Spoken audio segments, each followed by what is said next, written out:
Hello, everyone. YouTube, all my viewers out there. I just want to continue where I left off from the last video, where we were talking about The Purpose Driven Life by Rick Warren and what on earth am I here for? So, we're going to be going to modality number 2, and that's thinking about my purpose. And the point to ponder is I am not an accident. The verse to remember for today, we will say, I am your creator. You were in my care even before you were born. That's from Isaiah 44:2. And the question to consider, I know that God uniquely created me. What areas of my personality, background, and physical appearance am I struggling to accept? So this is part of that looking within. Once you ask God, what you're here for, then you have to deal with some of your issues and things that you have a problem with that's going to take away your confidence and your self-esteem and everything else that you need, your integrity to walk the walk you need to walk to do the right things and make the right decisions if you're going to be living for God. And that's the way I'm praying that you are choosing to walk and the way you're choosing to live your life. So today I want to start out with talking about my dad, because in the last video I said that God chose our father and our mother to create our unique DNA. So he picked them out specifically, even though they may never had ever planned on having kids together, never even thought about it, never maybe even talked about it.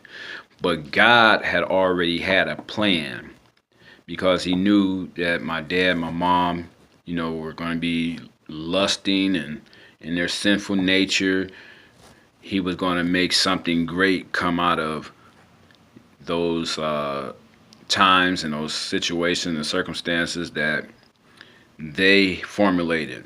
Okay, so things had to be designed and set in motion for them to meet, so that I could be here and could be created.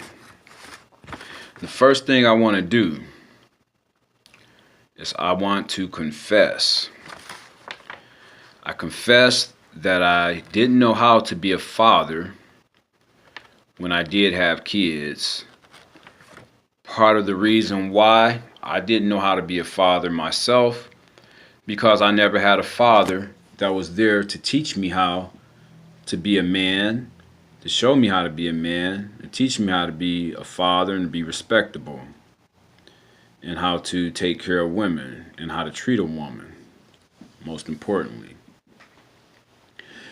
My dad wasn't there because some unforeseen circumstances, which I'm not particular about all of the facts about how things happen, but I was told that somehow he got a hold of some acid that wasn't that great. It was cut with some other stuff. I don't know anything about acid.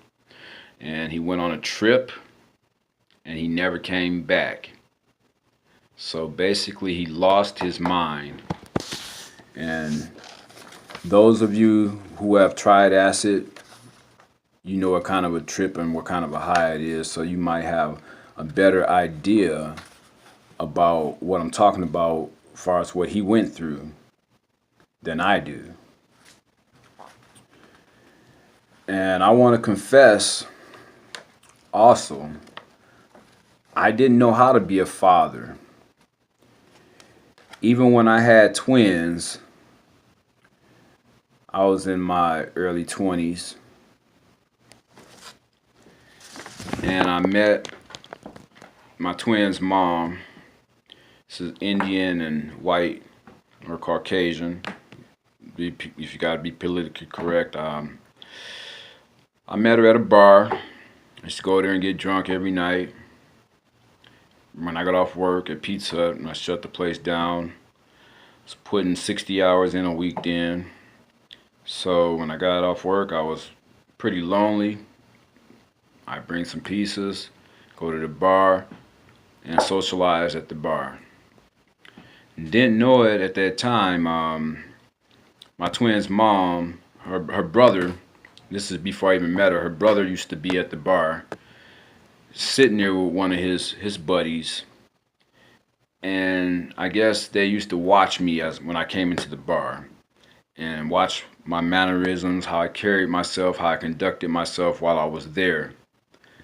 So, with Mark knowing this, which is my twin's uncle, he maybe went back home in his drunkenness and he mentioned me to his sister that he was staying with at the time because he knew that she had two other kids that she had fathered by black men and that she liked the black men.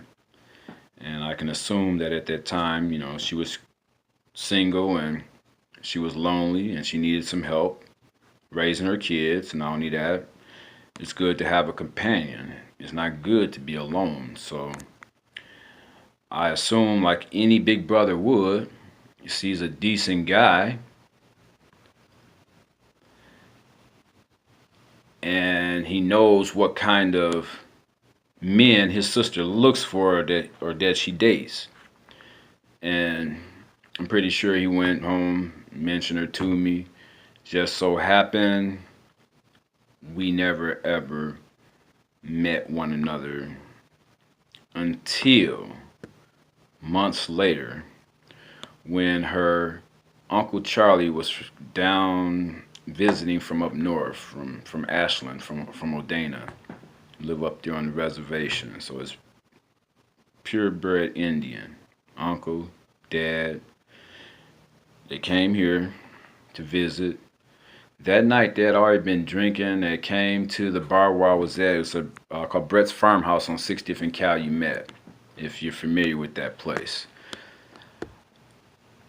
That was the place where I hung out every night after work. I don't care if it was 30 minutes, an hour before they closed. When I made it, I had to make it there and I had to have my drink or two, or pitcher of beer. Hackeshire Weiss was my favorite beer back then. And any kind of cognac. I loved Tennessee back then because I didn't know anything better. That's what my mom drank, and that's what I drank. I was introduced to Dom B&B Benedictine while I was there by some of the patrons there and the bartenders and things, the owner, the bartender, somebody like that. Now, I'm telling you all this stuff because this is all important into the makeup of who I am, to the makeup of who my father was and where he came from, as far as what I know about his circumstances. And then not only that, it'll show who I am as far as the father I became to my children.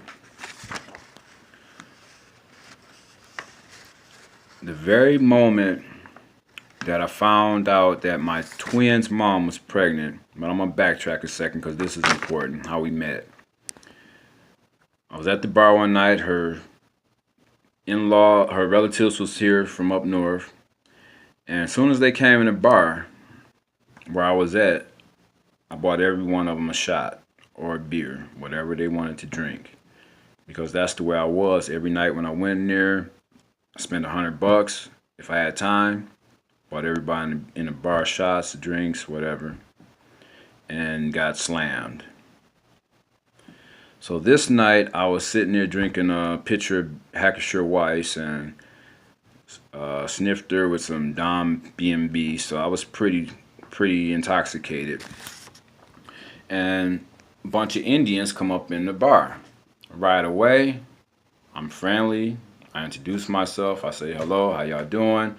And I bought them all their first round. They're all their drinks. Found out they was here visiting from out of town, some of them.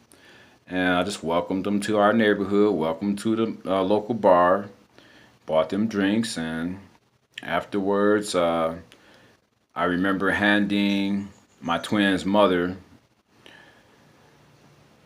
her uncle Charlie. I handed him a beer. And I went back to the bar to go sit down and finish drinking my beer. And as soon as I sat down at the bar, I heard something go boom, boom. I turned around, I looked, and I seen her uncle Charlie had fell and he was down on the floor, man down. So I jumped up and went into action right away. I went to go help him get up off the floor. I got a phone call. Call from Sherika School. Of course, I'm gonna decline it.